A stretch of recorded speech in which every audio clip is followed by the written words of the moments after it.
ছমছম কি হয় থমথম মেরা যতই বাড়ে খুব সাবধান পায়রা বিবি কাকে কখন ছোবল মারে ইহু পায়রা পায়রা দালাল গায়েব গায়েব দালাল গায়েব দালাল গায়েব। ইপসিতাদি, তুমি তো একটা দারুণ কিছু করে দেখিয়েছো, যেটা কেউ পারেনি। তুমি মানে ঝড়ও পারিনি, এমনকি লাইট চলে গেছে তবু কি করেছে, মোমবাতি সেট করে গান দিয়েছে তবু কিন্তু থামিনি। এত ঝগড়া অশান্তি হয়েছে তবু কিন্তু ভিডিও, ডেলি ব্লগ কিছু থামিনি। কিন্তু তুমি যে কি করে দেখিয়েছো সেটা তুমিই জানো। হ্যালো বন্ধুরা, কেমন আছো? আশা করি ভালো আছো, সুস্থ আছো, সাবধান আছো। আমি গানটা আস্তে আস্তে করলাম, ঘরে লাইট নেই, ঘরের ভিডিও করি, আজকে ব্যালকনিতে ভিডিও করছি আর রাস্তার ধারে। সে তো পাগলের মতো গান করলে লোকে ভাববে বাবা কী ব্যাপার, সে তো টুকটুক করে চুরি করে। যাই হোক, আজকে খুব খুশি হয়েছে, আমার মুখটা দেখে বুঝতে পারছো, খুব খুশি। মানে কেউ একজন করে দেখিয়েছে যে একদিন ব্লগ আসেনি। কালকে সকালের যে ব্লগটা এসেছিল, সেটা আছে। কালকে দুপুরের যে ব্লগটা এসেছিল সেটা দালালের চ্যানেল থেকে গায়েব, পাবলিক করে নিয়েছে। তারপরে রাত্রে কিছু না কিছু দেয়, না হলেও লাইভে আসে, সেটাও কিন্তু আসেনি। আজকে সকাল 11:15 বাজছে, বুঝতে পারছো? যে 9টার সময় ছেড়ে দেয়, 9টা থেকে 10টার মধ্যে কিন্তু ছেড়ে দেয় একটা কন্ট্রোভার্সি চ্যানেলে কিছু, এখনও কিন্তু আসেনি। সেই জন্যই গানটা করলাম। ও যেমন গান করে শুরু করে, আজকে আমিও গান করে শুরু করলাম মনের খুশিতে, কারণ ওই তো শিখিয়েছে মনের খুশি হলে গান করো। তো যাই হোক, খুব ভালো লেগেছে। ইপসিতাদি, তুমি যে কি করে দেখিয়েছো সেটা তুমিই জানো। এরকম দম রাখো, সত্যি এরকম দম রাখো। কারণ হচ্ছে কেউ একজন, মানে আমি শের এরকম একটা ভেবেছিল যে আমার উপর দিয়ে কেউ যেতে পারবে না। কণিকা উজ্জ্বলের যে প্রশাসন ব্যবস্থা সেটা কিন্তু দমকাতে পারিনি। শুধু ওদেরকে নিয়ে কন্ট্রোভার্সি করে না, কিন্তু দমকাতে পারিনি। তারপরে সন্দীপের নোটিশ গেল, সেটাকেও কিন্তু দমকাতে পারলো না ওকে। তারপরে আবারও এই যে মন্দিরার থেকে নোটিশ গেল, সেটাও কিন্তু দমকাতে পারলো না। এই যে তুমি যে করিয়ে দেখিয়েছো না, দম আছে বস। ভালো লাগলো, সত্যি ভালো লেগেছে, আজকে খুশি হয়েছি। এইভাবে লড়ে যাও, কারণ হাজব্যান্ড যদি সঙ্গে থাকে না, সত্যি লড়াইটা খুব সহজ হয়। আর কেন বলবে উজ্জ্বল, যেহেতু জানো সবাই যে এক জায়গা থেকে আরেক জায়গায় চলতে গেলেও পরের হেল্প লাগে, সেহেতু কণিকাকে বলে সে খুব একটা ভালো মানে ফল পেয়েছিল, ভিউয়ার্স কামিয়েছে, ইনকাম ঢুকেছে, ভালো একটা জায়গা করে নিয়েছিল। তো ও ভেবেছিল এইভাবেই বোধহয় আমার দিনটা চলবে, কিন্তু এবার মনে হচ্ছে দমকিয়েছে। লেগেছে আগুন, সংসারে লেগেছে আগুন। খুব ভালো লাগছে, কিন্তু তোমরা কিন্তু কেউ কিছু বলো না। আজকে আমার ভেতরের যে খুশিটা সেটা বেরিয়ে এসেছে, কারণ হচ্ছে পেরেছে। এই যে কিছু তো একটা হচ্ছে সংসারে, কারণ রাত্রিবেলায় ভিডিও আসেনি, রাত্রে ভিডিও 2-3টে করে রাখে, সেটা পরপর ছাড়ে, সেগুলো আসলো না। ব্লগ চ্যানেলে ভিডিও আসেনি। আমি আবার ভাবছি কি ব্যাপার, এত থমথম করছে কেন? ওয়াইটিটা পুরো শুনশান, মনে হচ্ছে কিছু একটা হয়েছে, কেউ একটা থ্রেড দিয়েছে যে এবার কেউ যে ভিডিও ছাড়বে তাকেই একদম মানে কি বলবো, কাটিং কুটিং করে দেবো, এরকম একটা ব্যাপার। তো সেহেতু না, আজকে কিন্তু খুব একটা সাংসুং ব্যাপার, মানে পরিবেশটা সুন্দর, এক কথায় আবহাওয়াটা একদম সুন্দর। তো কি করব এখন, আমরা তো খেতে পাবো না। আমি না, চলো আমার হয়নি, তবে অনেকে তো আছে যেটা ও বলে যে আমাকে বেঁচে না খেলে কন্টেন্ট পাবে না, ভিডিও পাবে না। তো যারা আমরা ওকে কন্টেন্ট করি তারা কি করব বলো তো? আমাদের তো ইনকাম ঢুকবে না, আমাদের তো ভিউ বাড়বে না, এখন কি হবে? আমাদেরও চিন্তা লেগে গেল। ইপসিতাদি একদিকে ভালো করেছো, ইপসিতাদি কী করলো বুঝতে পারছি না ব্যাপারটা, ভালো করলো না খারাপ করলো বুঝতে পারছি না। ইপসিতাদি কী হলো? এমনকি সীমাদি পারিনি, কেউ পারিনি ওকে। ভালো করেছো, ভালো করেছো। ছেলেকে নিয়ে যারা এভাবে, বাচ্চাদের নিয়ে যারা এভাবে অ্যাটাক করবে তাদেরকে এরকমই শাস্তি দেওয়া দরকার।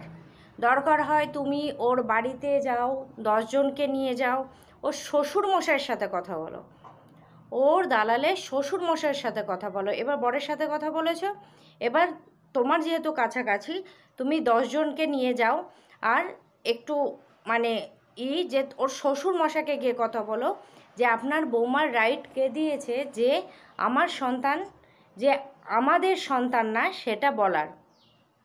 এইভাবে আপনারা উপরে বসে থাকেন, নিচে এভাবে পিন্ডি চটকানো হয় সবার, এমনকি কোনো বাচ্চাকে ছাড়ে না, কোনো ফ্যামিলিকে ছাড়ে না।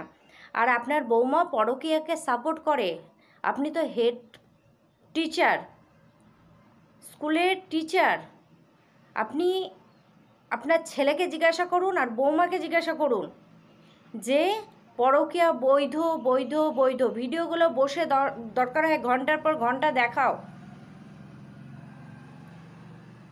তারপরে কণিকাদের ভিডিওটা দেখাও, আর কটা নোটিশ এসেছে ঘরে সেটাও বলে দাও। কারণ বাবার বাড়ি জায়গা নেই ওর, ও নিজের মুখেই বলে বাবার বাড়ি জায়গা নেই। আর ভেটুটা যেহেতু ইনকাম করতে পারে না, সেহেতু ও প্রশ্রয় দেয় এইগুলো। বাবার জানা দরকার যে আমার ছেলেকে আমি কতটা মানুষ করেছি।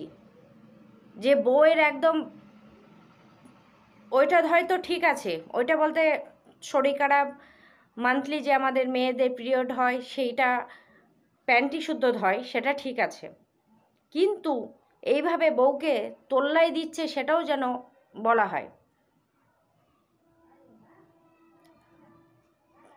শ্বশুরমশাই তো এগুলো বুঝতে পারছে না, কারণ শ্বশুরমশাই ও বলেছে যে আমার শ্বশুরমশাই এই ওয়াইটি জগতে কিছুই বোঝে না, তারা ফ্যামিলি ক্যামেরা ফ্রেন্ড না, বা মোবাইল অত দেখা পছন্দ করে না, টিভিটা দেখে, সেহেতু জানে না হয়তো। যাও গিয়ে আশেপাশের লোকজনকেও বলো যে এই বাড়ির বউটা এই রকম। বাচ্চাকে ওই রিম্পার বাচ্চাকে বলেছে, তোমার বাচ্চাকে বলছে, তারপরে সীমার মেয়েকে বলেছে, তারপরে তোমার ওই কণিকা উজ্জ্বলের বাচ্চাকে বলেছে। এগুলো বলো, একটু বোঝা দরকার যে বিষবৃক্ষ কোথায় আছে, নিচে কাকে জায়গা দিয়েছি, ছেলের বৌমা করে কাকে রেখেছি। লোকের মৃত্যু কামনা করে না, সেগুলো বলে এসো।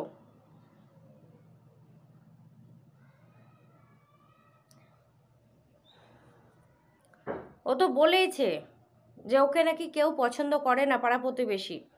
যখন মাথা ফেটে পড়েছিল ও চিৎকার করেছে, উপর থেকে শ্বশুর শাশুড়ি মা কেউ আসেনি, এমনকি পাড়া প্রতিবেশী বাইরেই তো পড়েছিল, বাইরের থেকে ঘরে উঠতে যে পোটোটা হয় পোটোটার উপরে, পাড়া প্রতিবেশীও কেউ কিন্তু সামনে থেকে ছুটে আসেনি। আর আমরা কি একটা হাঁক দিলে 10টা লোক জড়ো হয়ে যাবে, কিন্তু ওকে কেউ পছন্দ করে না সেটা বোঝা যায়। সেটা তোমরা গিয়ে আরও বলো। ভিডিও করতে হলে ভদ্রভাবে করুক, ভিডিও প্রত্যেকে করবে। এটা একটা আর্নিং জায়গা, ঘরে বসে সুষ্ঠুভাবে আর্নিং। যারা আমরা গৃহবধূ আছি তারা কি বাইরে যেতে পারি না, তাদের একটা এটা আর্নিংয়ের একটা জায়গা, করুক, কিন্তু এগুলো বন্ধ হওয়া দরকার। কার পার্সোনাল জায়গায় সিমেন্ট পুড়বে, কাকে ফাটিয়ে দিবে, কে কার সঙ্গে কাজল পড়ছে, কে কার সঙ্গে কীভাবে চলছে, ও কি সব দেখেছে? আর যেগুলো দেখেছে সেগুলো কেন বলছে না? হেড টিচার তো অনেক কিছু বুঝবে, বললে হাঁ করলে বুঝে যাবে, কারণ মানুষ চড়িয়ে খায় তারা, বা বাচ্চাদের মানুষ করেছে, শুধু নিজের গাধাটাকে মানুষ করতে পারিনি, নিজের গাধাটাকে মানুষ করতে পারিনি, অসফল হয়েছে। আর গাধার সঙ্গে যে গাধি এসেছে কপালে, সে গাধিটাকেও পারিনি। নাহলে এই বয়সে কাজের মানুষ রাখতে হয়, রান্নার মানুষ রাখতে হয়, যার একটা বৌমা, দুদিন রাগ হয়েছে, 4 দিনের দিন মিল করে নাও, ঠিকঠাক চলো, ঠিকঠাক ই করো। না না, তার কি আছে আগে পিছে? না সন্তান আছে, না একটা দুটো মানে লোকজন আছে, কেউ নেই। তাও পারছে না সংসার করতে, আর ও লোকের সংসার দেখে বেড়ায়। কে মার সঙ্গে থাকলো, কে বাবার সঙ্গে থাকলো, সন্দীপ মায়ের সঙ্গে কেন থাকে, সন্দীপ বউকে কেন এত করেনি। ও চায় যে না, সবাই বউকে নিয়েই থাকুক, মা বাবাকে কেউ না নিয়ে থাকুক। তো যাই হোক, ভিডিও আমি একটু আগে করেছি, আবারও ভিডিও নামালাম, কারণ 11:15 বাজছে, এখনও ভিডিও আসেনি, মানে কিছু একটা হচ্ছে বাড়িতে, হওয়াটা দরকার, এবার একটু থামাটা দরকার। তো চলো বন্ধুরা, ভিডিওটা ছোট হলো জানি, তবু যদি আমার ভালো মানে তোমাদের ভালো লাগে তাহলে একটা লাইক করো।